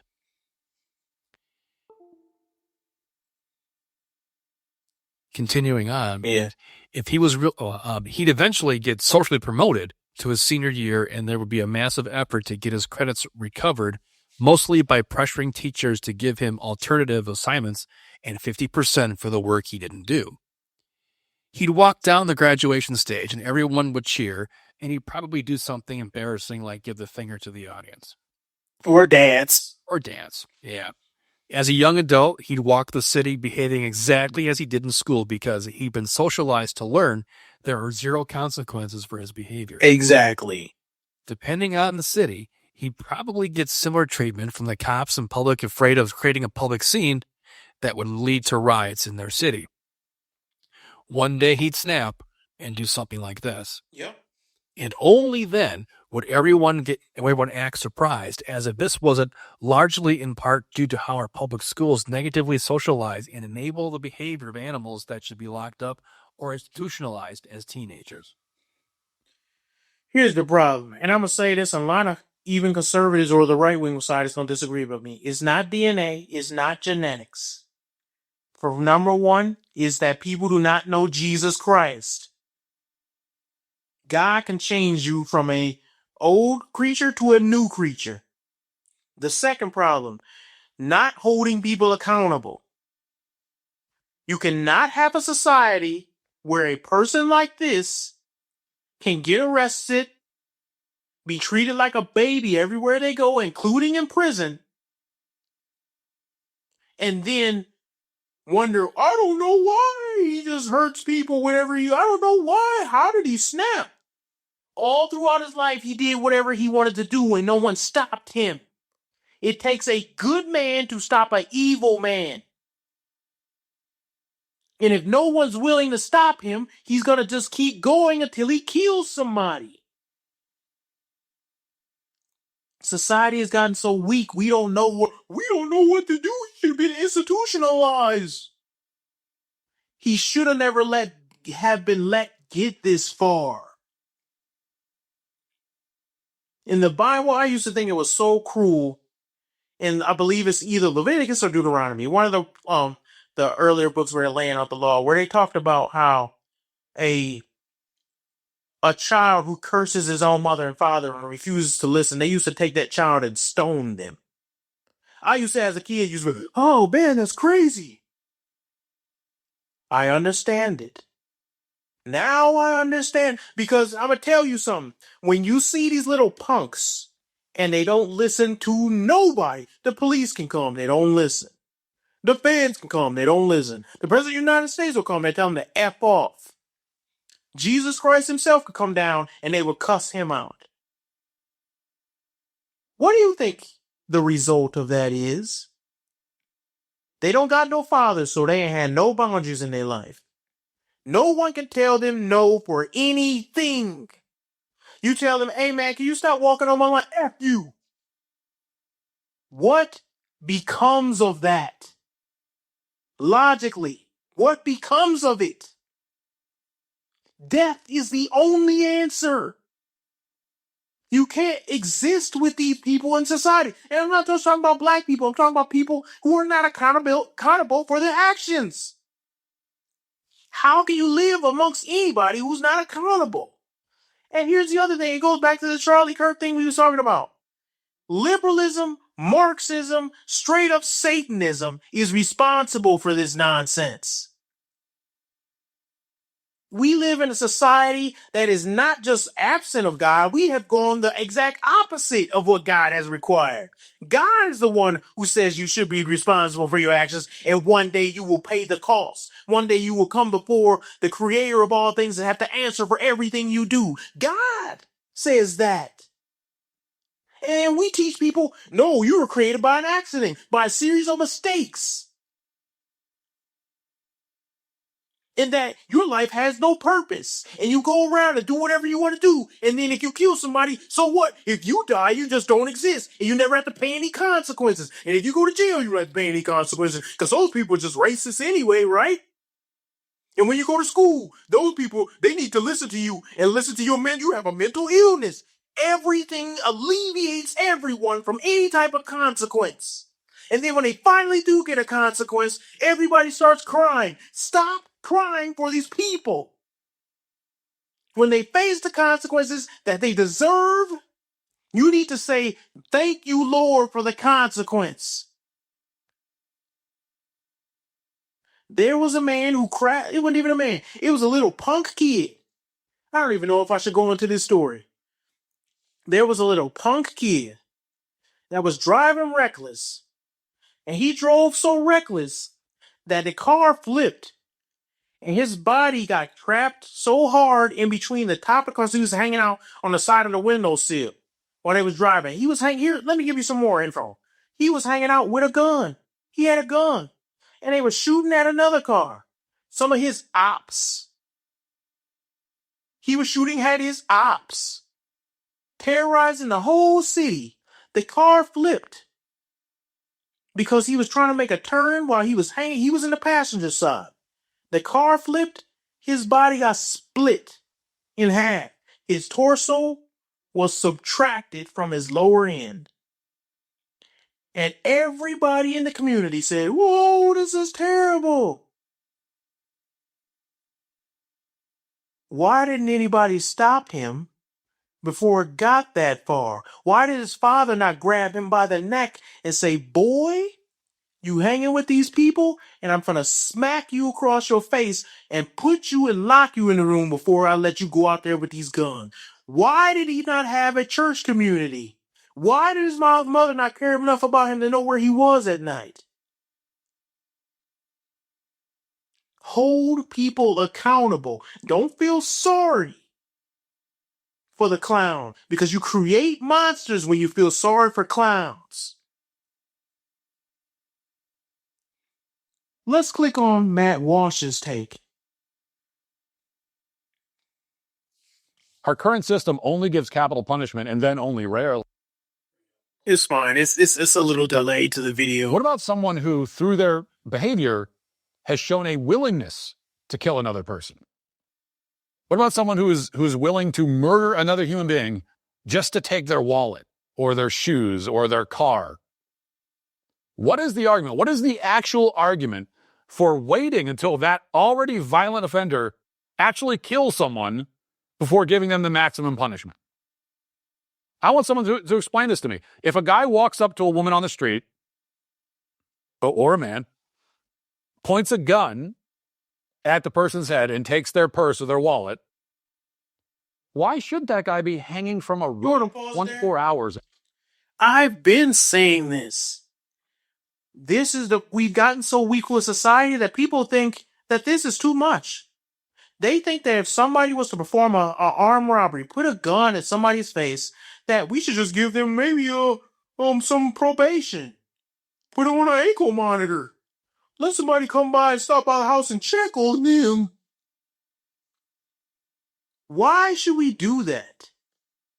Tell me one good reason why, if somebody was to do that, say you put them in jail, and then they get out and they take a high-powered firearm, put it in somebody's face with their finger on the trigger, and the only difference between that person's life is their finger and how much pressure they have on that trigger, and all they're trying to do is gain property that doesn't belong to them. Why should we let that person continue to live as a society? Why? It's just a matter of time until they kill somebody. Just because they didn't doesn't mean they didn't have it in their mind to do.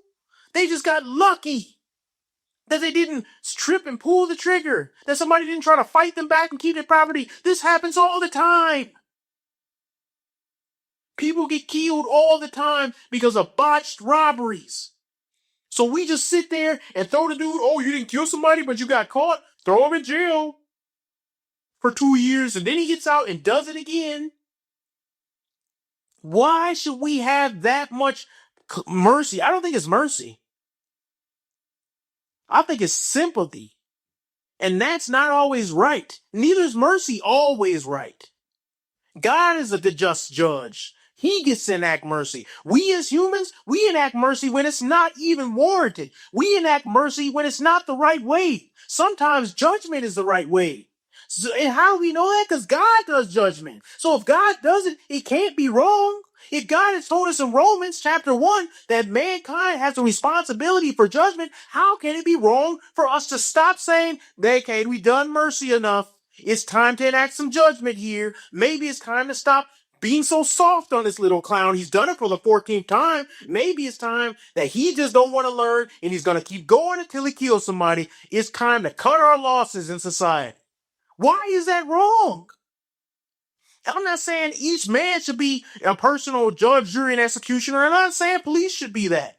But I'm saying as a society, somebody please explain to me why we should let people continually be about to kill somebody all the time to innocent people who have done nothing wrong, traumatizing them for the rest of their life, and we just sit back and say, well, maybe he needs an ankle monitor. And he needs to sit in the circle and go to anger management. That doesn't solve anything. It hasn't been solving anything. The real problem is, the real solution is Jesus Christ. The real part of the solution is having fathers. But if they're going to keep doing this, and these clowns going to keep on having babies, then maybe it's time to cut our losses and say, oh, you keep being an evil member of society that's trying to put people's life in danger. Let's just clip it right now. Let's just put an end to this right now. We're not going to let you kill an innocent person on the train simply because they're white and they sat in front of you. She did not deserve that. It ain't no excuse, oh, he was a hurting man, that clown said on CNN. Guess what? If somebody did that to your daughter or your mother, you'll be a hurting man. Do something about it.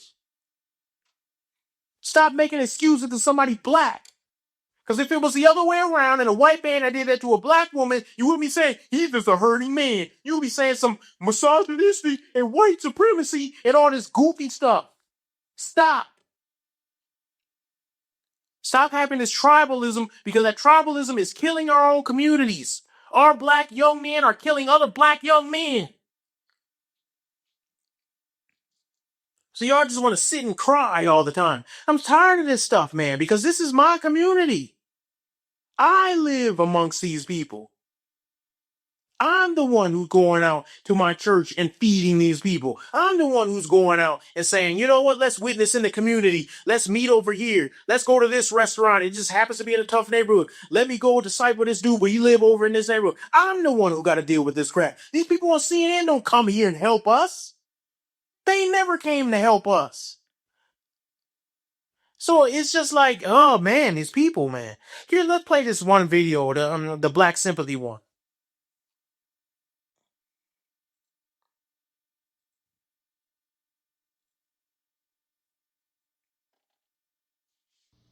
I really want you guys to understand that time is running out. And a lot of black people say that, but for real.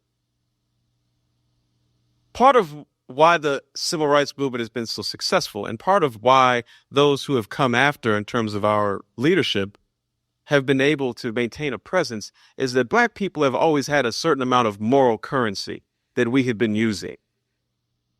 And let me be the first to tell you, that's used up. White America has been watching us act like fools for a long enough time where any sympathy they may have had to our plight is completely gone. You're approaching a country that, forget hating black people or not hating black people, they just don't care. You're going to be talking about affirmative action. They be like, I don't care. It literally is of no importance to me. I don't care about slavery. I don't care about segregation. I don't care about you. I don't care how many of you all go to jail. I don't care at all, because I'm broke. Yeah? You can't be the proud, noble fighter when every single time someone sees a person that looks like you on television, they're acting like a damn fool. How would they know? How would they know you're not a damn fool? Is either going to talk to you? Yeah, right.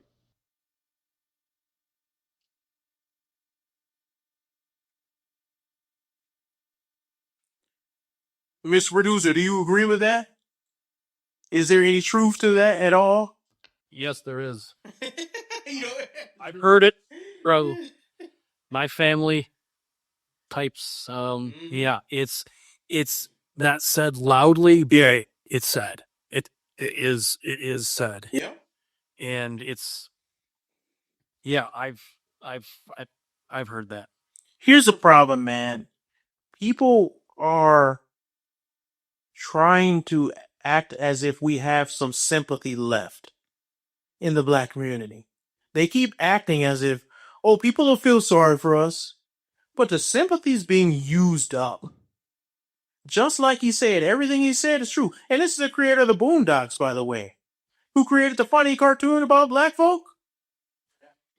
That every black person I ever met who watched the Boondocks was like, oh, that's true. Yeah, he's speaking some truth.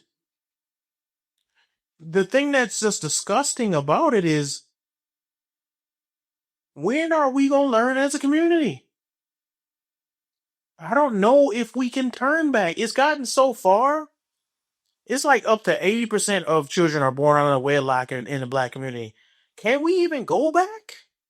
I don't know if in my lifetime I will see the black community turn around and follow God. I just don't know. I'm being honest. Let's play this last video, the truth about racism.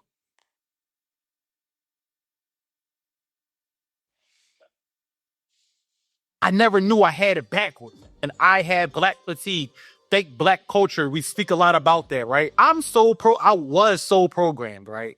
That I used to drive in the neighborhoods, and if I saw an American flag on somebody's house, I thought racists blend in there, right? Yeah. I never knew I had it backwards. If I ever get in trouble today, flat tire, emergency, that's the first door that I'm knocking on, the one with the American flag. The real racists, because y'all so stuck on this racist thing, or the people with the Black Lives Matter signs on their lawns. They're the people with the I support Ukraine signs on their lawn, with the LGBT colors and stuff on their lawn. Those are the people who feel like they can think for you.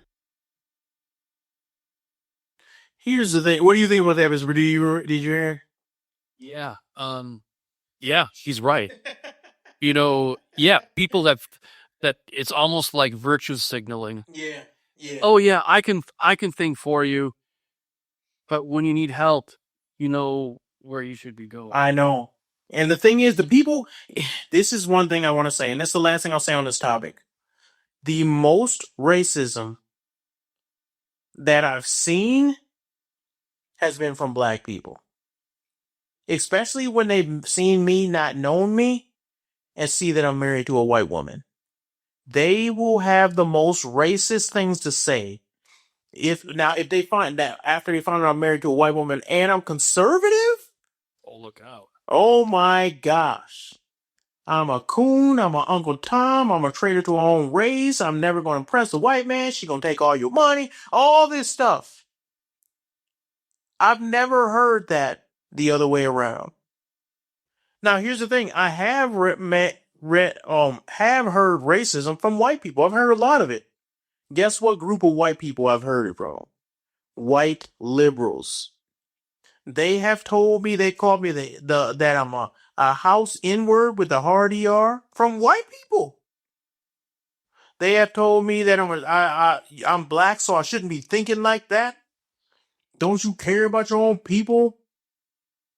Who is you? You one of them uppity blacks? I've been by white people. White people. White liberals have said this. They are the most racist group other than black people. They're the most racist group. So when anybody come and tell me this stuff of, oh man, it's really the reason why they trying to push this nonsense is because they trying to paint a picture that all black men is violent and this and that. Stop giving them fuel. Don't defend this stabbing. This ain't the hill to die on. Let people be angry. This is where let them have that. You be the change. The one thing I agree with that Obama said, because he said a lot of dumb stuff. The one thing I agree with is you are the change you've been waiting for. Go out there and be different. You change society with you yourself. Don't be the status quo. Don't fall into what everybody's doing. Just as everybody do this dumb stuff over here, don't mean you have to do it. Be different. My whole life is about being different. I don't have to believe what you believe. I don't have to act like you like. I don't have to like the music you like. I am my own person. I don't have to be in a box that y'all got designated for young black men. I am myself.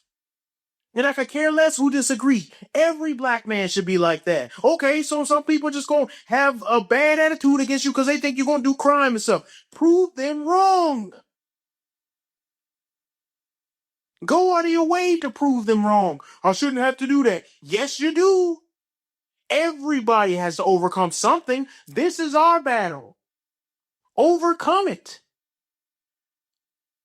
Prove people wrong. And you know what? I have had racists in my life that I've met that had an idea of me, and I proved them wrong, and some of those people became the most trusted people. They have said, man, I had this idea about you. You proved me wrong. You're a very educated, hardworking young gentleman, and you are an upstanding man, and I like you now. I'm cool with you now. I trust you now. What's wrong with y'all is y'all don't even care to disprove anything. So guess what? Y'all missing out on opportunities because I shouldn't have to prove nothing to nobody. Okay, well, guess what? That man has the jobs that he's giving to people, and you're gonna have to prove something. You want the job, right? Then go out there and prove it. Oh, that's shucking and jiving. You tap dancing for the white man. Well, guess what? Ain't no black people offering jobs. When they start offering the jobs, I'll shuck and jive for them. But since the white man has the jobs and he the one ruling over us, you gotta eat, don't you? I'm not saying sell out all your principles. I'm saying you're going to have to conform to society that you're in.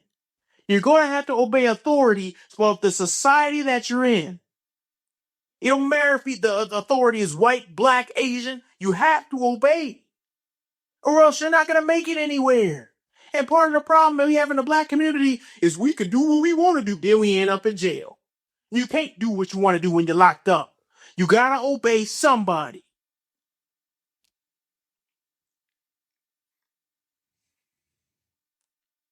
So the last video is a short video that I want to go over.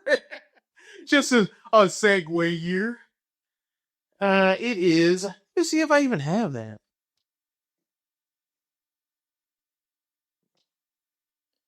It's called Wife's Hair. Something more, a little bit. Oh, man, we've been covering some heavy topics today, man. This will be a good one. Yeah, to close on. At least we don't be so dreary and downtrodden. And, man, I've been dealing with everybody's had a long week. But this is still stupid. He doesn't know that I cut my hair today. Can you rewind that for me, Mr. Producer? This is still stupid, but it's not as stupid. My husband's about to be home. He doesn't know that I cut my hair today. He kept looking for a logical reason as to why I did this. I couldn't really give him one. I feel it's not like I cut off my hand or my arm or my leg. Before I went to bed, You look terrible. told him that I loved him and that he won't She looks like a lost. can't understand, and that's okay. And he didn't say I love you back. Listen to the comments or watch these comments on the screen. Pause. This. You like that haircut, Mr. Producer? Not really, no. She looked like a little boy. Boy. So she did this. This is what feminism got people. So she did this without even telling her husband she had similar. I mean, she had like not. I would say mid-length hair. It came down to her shoulders at least, and she went and cut it off without even telling her man, without even telling her husband. Why would you do that? Who else are you trying to impress? A lot of women be doing dumb stuff like this, and I never understood it because it's almost like they want their husband to be a slave to wherever they thinking at the moment. They say, well, I know he wouldn't like this, but he should like it because it's me. What? A man likes what he likes. If you have long hair and you cut it off without telling your man, realize as a Christian woman, that's a sin against God because your body does not belong to you. It belongs to your husband. His body does not belong to him. It belongs to his wife. So you don't get to just be like, you know what? I'm just going to cut everything off and see what he says. Just see if he likes it. And then what if he don't? Now what? You're stuck between a rock and a man who finds you disgusting. Nobody want to be around a woman with no boyish charm. That's hideous. This girl looked like, I don't know, she looked like a soccer player or something. Reminded me of like Robin from Batman. Yeah, she looked Yeah, it just looks like a Ninja Turtle. Not a good look. It's terrible. I've never been a fan of short hair. Even like I remember Eve, the rapper who came out back in the day with the, like, ugh, I thought that was so gross. Like, you look like a boy. Well, I had dated a woman who kind of pulled that same thing. Oh, she did? Yeah, so it was, again, hair, maybe, mid-length hair. Yeah. And got that kind of haircut, and so she asked me, so what do you think? And I just said no. What do you think? No. I mean, it was no. And what happened? What have you done? What have you done? What possessed you to do that? What? I don't understand. I don't get it. And it never. Well, then I asked too. How much did haircut cost you? It wasn't much. Oh, it was like a $35 touch. Should have been less. It's like, well, okay, that was, Why do women do this thing? Women have this thing that they do where they don't know. They try to pretend like they don't know what men are attracted to. All the while, they know exactly what we're attracted to. So if you cut off all your hair and you look like a man, I didn't date you to look like a man. Right. That's not right. This was not. If I was attracted to a man, I'd be gay. Right. Why would I sit up here and want my woman to look like a man? I did not sign up for that. Yeah. That was not in the brochure. This was not what I was sold. This was done without my consent. I want my money back. Yeah. And get the hair back too. I demand restitution. Yeah. So I thought that was kind of funny, but that's a good way to head straight towards divorce if you think about it. If you just make decisions like that and you don't care about your husband's input, looks are very important to men. You can't just come up in my house and all your hair is going and then just expect me to be cool with it. Needless to say, we didn't last very long. That was almost the beginning of the end. Yeah, that was nice. Well, just like Samson, she cut off her hair and now she lost her power. So, yes. I mean, women need to stop doing stuff. As a Christian woman, that should never be done. You should kind of, and here's the thing. My wife says she liked my beard, so I'm going to keep my beard. Even if I get tired of it, I ain't going to go, I'm tired of it now. If that's what she liked, that's what she liked. Right. Who else am I trying to impress? Isn't it kind of crazy that I will be out there trying to impress somebody else? Yeah. I think it's wrong when, especially women be doing this too. Get all dressed up and get all sexy to go somewhere else, but they don't do that for their husband. I think that's wrong. Yeah. It's absolutely wrong because why are you out there trying to impress somebody else? Are you trying to see if you could one-up somebody or monkey branch to some other man? Right. You should be trying to impress your husband first of all. Totally. And if you don't feel no appeal to try to impress him, no desire to try to impress your husband, that's a real big problem because the attraction has been lost in your marriage. You need to go seek help for that. Christian, godly counseling help. Go over here cutting your hair, come back, looking like Leonardo, and not Leonardo DiCaprio. I'm talking about Leonardo, the Ninja Turtle. And you expect me to be up in the bed and your bald head poking out the covers? No, man. Who's gonna be sleeping in the bed next to your bald? I can see my reflection in the back of your head while you sleeping. I'm just getting mad looking at myself and your shiny back of your head. I'm bald already. What would I? Yeah. You're asking who turned? What is the light on? Yeah. Right. What? I thought I closed the blinds. Yeah. So I don't know. I thought that was silly, but it really had a lesson in it. Hey, you guys, we are back at the Righteous Edge. We've been going for a bit. We've had a couple issues, medical stuff going on, all types of things. But the thing is, we will keep on trying to put out content for everybody. I really appreciate we got to 300, didn't we, Mr. Producer?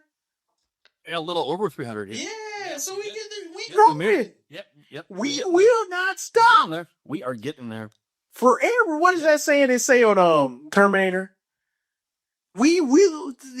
What is? I forgot what he said. There's something about it will keep coming for you forever and will not stop until you are dead. We gonna produce until we are dead. Until we are dead. Until we are dead. They can't stop us. I know it's been a sad week with the death of Charlie Kirk. But you know what they did? All they did is enrage us and make us more fervent, have more zeal. We're going to carry his legacy on. And it's 1,000 other people who would not have been creating and making public podcasts and talking on issues like this if it was not for his death. So that if there's one small good thing that came out of such a tragedy, it's that more men feel the need to rise up and carry the mantle and carry the torch